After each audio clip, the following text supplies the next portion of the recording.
Sagaria hoofstuk 14. Kyk, die dag van die Here kom wanneer al jou besittings reg vir jou geplunder gaan word. Op daardie dag sal ek al die nasies bymekaar maak om teen Jerusalem oorlog te maak. Die stad sal ingeneem word, die huise geplunder en die vroue sal verkragt word. Die helfte van die stad se inwoners sal in ballingskap gaan en die ander helfte sal oorleef tussen die ruïnes van die stad. Dan sal die Here oorlog voer teen daardie nasies, net soos hy in die verlede gedoen het. Op daardie dag sal sy voete op die Olyfberg staan aan die ooste kant van Jerusalem.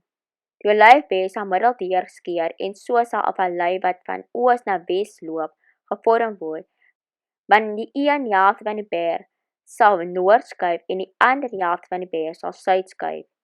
Julle sal deur hierdie vallei vlug, want dit sal tot by Asal strek. Ja, julle sal vlug soos julle vir die aardbewing gevlug het in die tyd van koning Osia van Juda. Dan sal die Here my God kom en al die heiliges saam met hom. Op daardie dag sal daar geen lig wees nie, ook nie koue of ryp nie.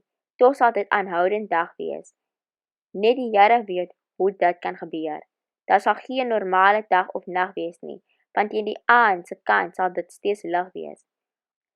Op daardie dag sal daar lewegewende water uit Jerusalem vloei, een deel in die rigting van die Dooie See en 'n ander deel na die Middellandse See. Somer en winter sal dit so wees. Die Here sal koning wees oor die hele aarde. Op daardie dag sal daar een Here wees, net sy naam sal aanbid word. Die hele land van Geba af tot by Rimon, suid van Jerusalem, sal een groot plein word. Maar Jerusalem sal gelig word tot sy oorspronklike posisie en sal bewoon word vanaf die Benjaminpoort tot by die plek waar die ou poort was, dan tot by die hoekpoort en van die Hananeelpoort af tot by die koning se wynperse. Jerusalem sal bewoon word, 'n veilige plek en wat nooit weer vervloek of verwoes sal word nie. Die Here gaan al die nasies wat teen Jerusalem veg met 'n plaag tref. Hulle sal soos wandelende lyke word terwyl hulle vleis wegvroet. Hulle oë sal wegkram in hulle oogkasse en hulle tonge sal wegvroet in hulle monde.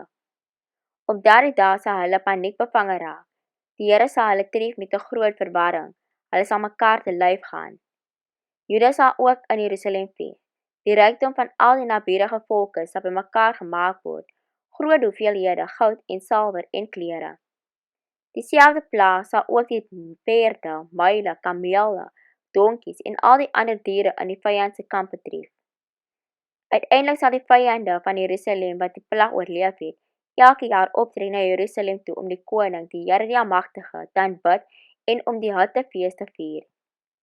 Enige nasies iewers in die wêreld wat weier om na Jerusalem toe te kom om die koning, die Here die Almagtige, te aanbid, sal nie reën kry nie. As die volk van Egipte weier om die fees by te woon, sal die Here hulle straf met dieselfde plaag waarmee hy ander nasies wat geweier het om te kom, tref.